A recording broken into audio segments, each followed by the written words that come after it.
Hello, my name is Michael and today we are cooking biko. Here are the ingredients.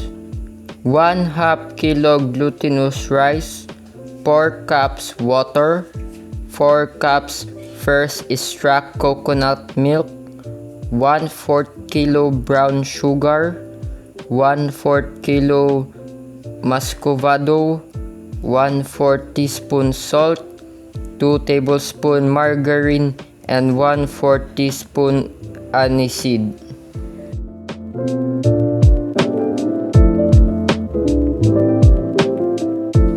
Line 1 piece aluminum pie plate with wilted banana leaf at the bottom side.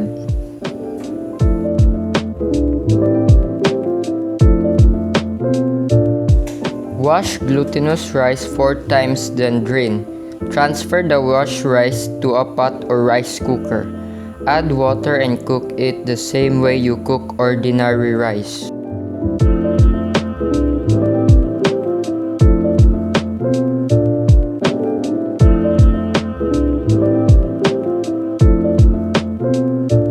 Once cooked, transfer to another bowl or tray, then cover with cheesecloth and allow rice to cool. In a small cooking cauldron, pour in coconut milk, aniseed, and brown sugar over medium fire. With continuous stirring, cook the mixture until it boils and starts to thicken.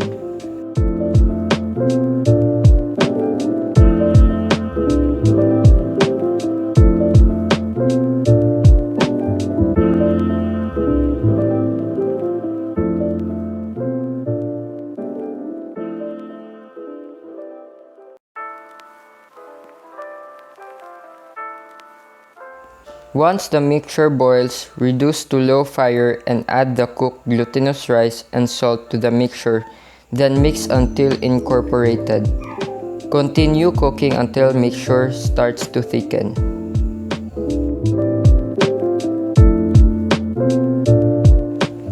Add in the margarine and continue stirring until well incorporated.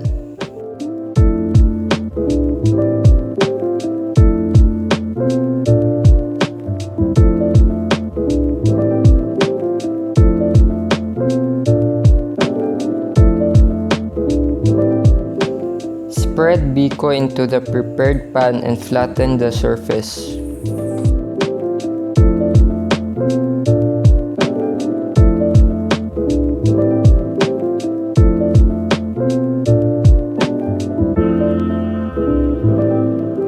Garnish with latik or crushed peanut.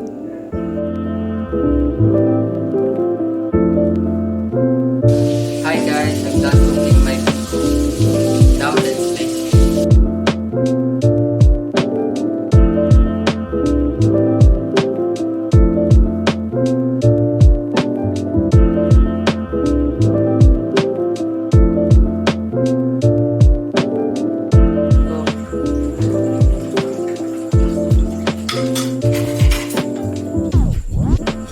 So hot.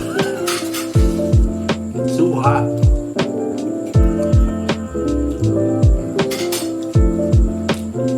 The taste is good. It's just like a true roasted biko. There's another one. This bite.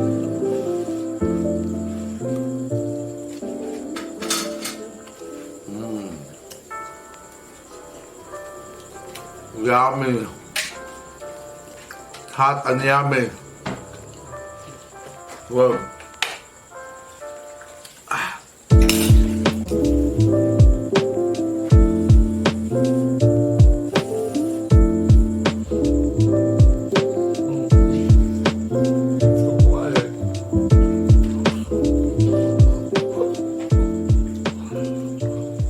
Good job, Michael.